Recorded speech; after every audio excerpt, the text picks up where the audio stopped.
Hello.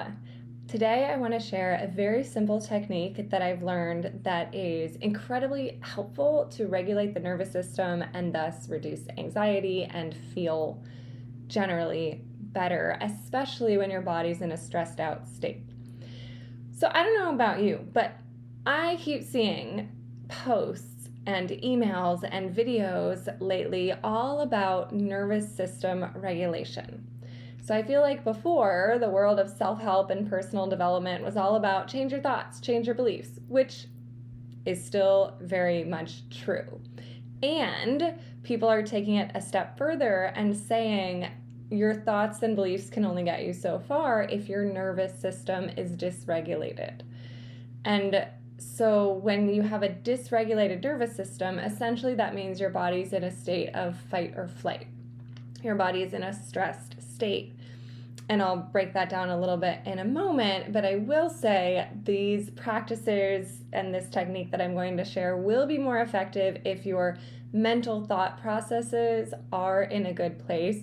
So if you haven't checked it out yet, I do have a free resource available with very powerful perspective shifts for lasting confidence. These are just a simple way to shift your perspective and change your mindset, especially when it comes to self-confidence and believing in yourself. So, nervous system dysregulation, again, it takes it a little bit further because now we're integrating the role of the body. You probably have experienced before you telling yourself, oh, it's fine, oh, it's fine, oh, it's fine, oh, be grateful for this, whatever. But if your body is still in that stress state, it's not really going to believe those positive words until it becomes a deeply ingrained subconscious belief. So nervous system regulation is all about taking your body out of that fight or flight or freeze response and into a more relaxed state. Essentially, when our body's in the fight or flight mode, it is signaling to our brain that we are in danger. This is evolutionary. This is designed to keep us safe. So essentially, and you may have heard all this before, which is why I'm kind of speeding through it, but in case you haven't, it essentially means that if you're being chased by a tiger, you need to get away really quickly and you need all that adrenaline in your system to go. And when we're in danger, our body's number one priority is keeping us safe so that we can literally physically survive the situation. In our modern world, though, there are plenty of situations, or even the thought, the anticipation of a situation that can put our bodies in that stressed state, even if we intellectually know we're not in danger. This is something I talk about with my public speaking clients about all the time, because public speaking is one of those things that really spikes most people's fight, flight, or freeze response, and for a very good reason. From a biological perspective, if we are put on the spot in front of a group of people watching us, now we're not part of the group. We're no longer part of the collective, and so we could be disowned from the group and then be left to our own devices and probably will die because we no longer have the support of the tribe. And so it is normal and natural for your body to feel that spike in adrenaline and cortisol and stress hormones and to feel a state of anxiety when you're put on the spot. And even just thinking about something stressful can put your body in that same stressed out state. Maybe, for example, you open your banking app and you see the amount of funds you have and you're like, I thought I had more than that. And suddenly you feel tension in your body, you feel stress in your body. You're not physically about to die. Nothing changed from 30 seconds before you opened the app to when you opened it. But that thought has so much meaning attached to it that our body goes into a state of nervous system dysregulation. So anyway, all of this is to say, it seems that these days nervous system regulation is all the rage, and for very good reason. I am all for it. I'm a naturally kind of stressy person. I wish I had learned these things long ago, but here we are. So today I wanted to share a really simple exercise that I have been seeing everywhere. Maybe because of all of nervous system regulation content that I'm seeing, which I'm sure it has something to do with the algorithm and what I'm looking for.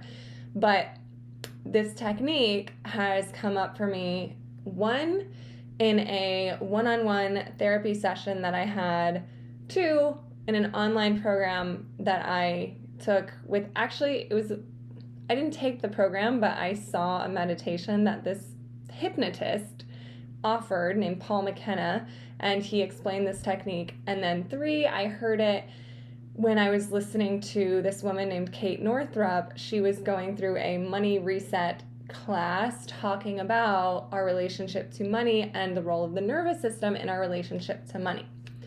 I'm sharing that because I'm a big fan of giving credit where it's due.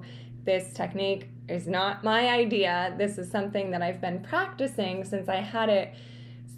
I learned it, I think, in February when I had my session with this particular therapist, and then I keep seeing it pop up other places, and so now I feel confident enough to explain it.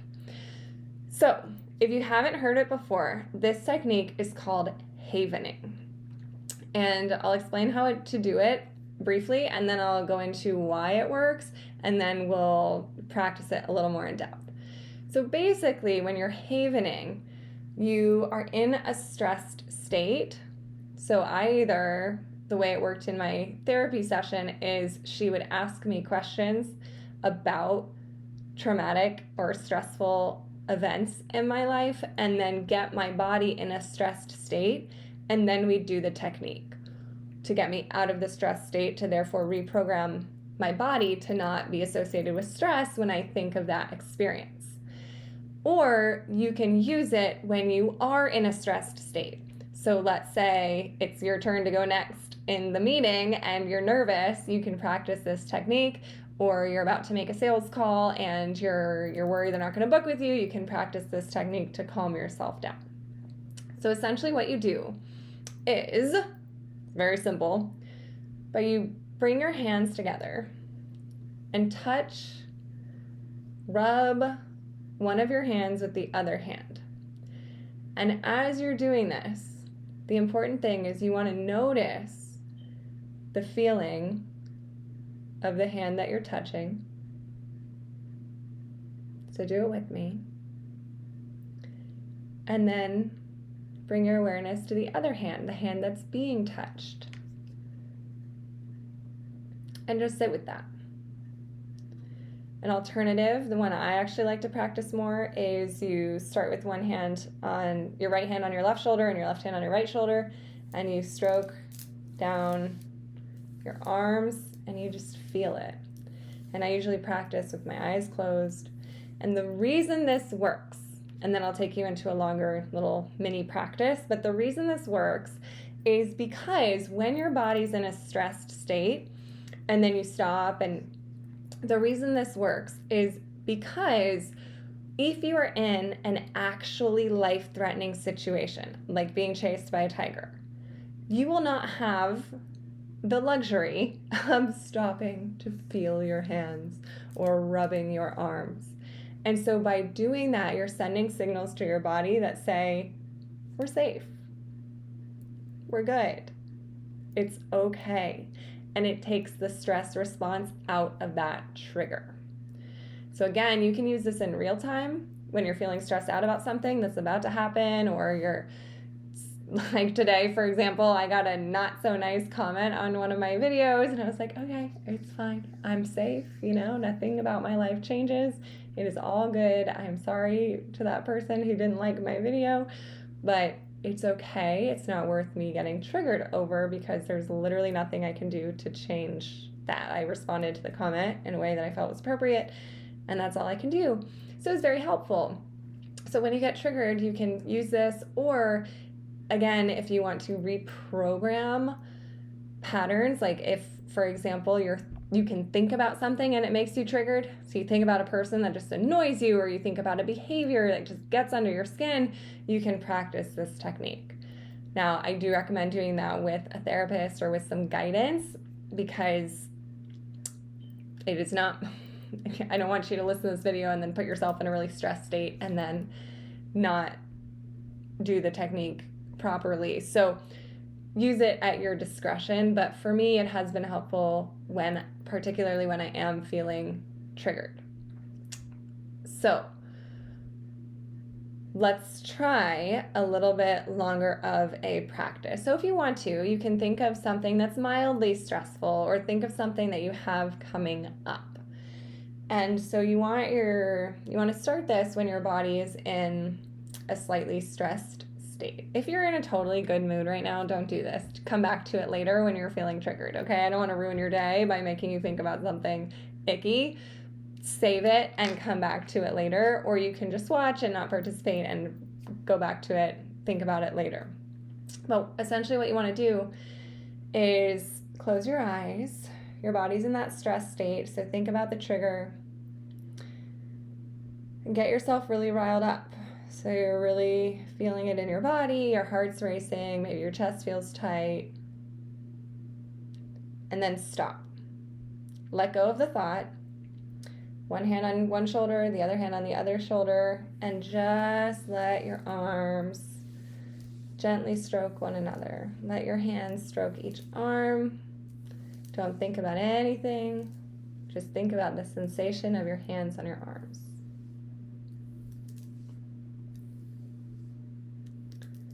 And then as you're doing this, visualize yourself walking on a beach, and you're going to take 20 steps, and you're going to count those steps out loud.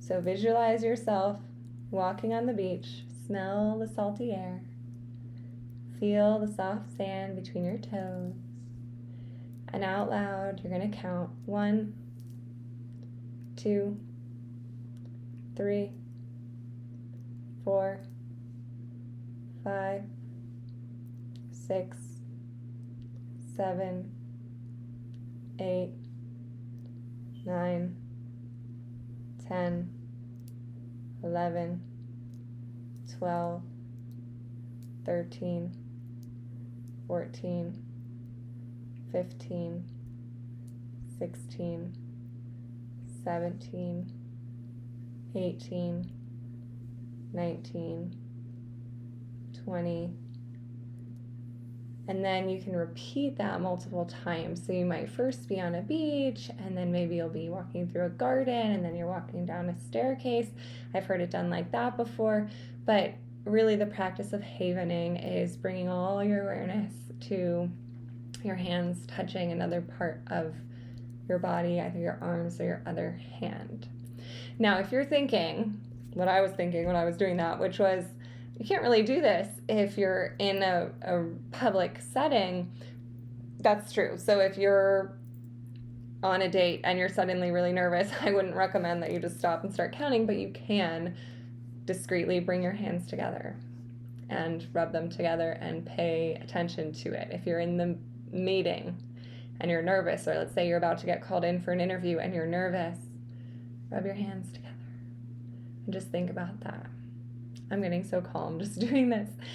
So I hope that was helpful. If you struggle with social anxiety or a lack of confidence in general, I do encourage you to check out my latest online course. It is called Show Up Sure: Secrets to Embody Confidence for a Lifetime. You can find the link to that in the description. It has a 30-day money-back guarantee, so if you don't love it, you're not committed. So I hope that was helpful. If you want to see more videos like this, I love all things healing also and psychology. So please leave a comment if you're interested in more nervous system dysregulation type videos or other things like that. I also am super excited to be starting my email newsletter where I'll be sharing poetry and my book that's going to be released soon, an album that I'll be collaborating on, and of course videos like this. So please click the link in the description to subscribe. If we vibe, hit subscribe. I like saying that. Anyway, thank you for watching. I hope it was helpful, and I hope this technique brings you some peace. Thanks.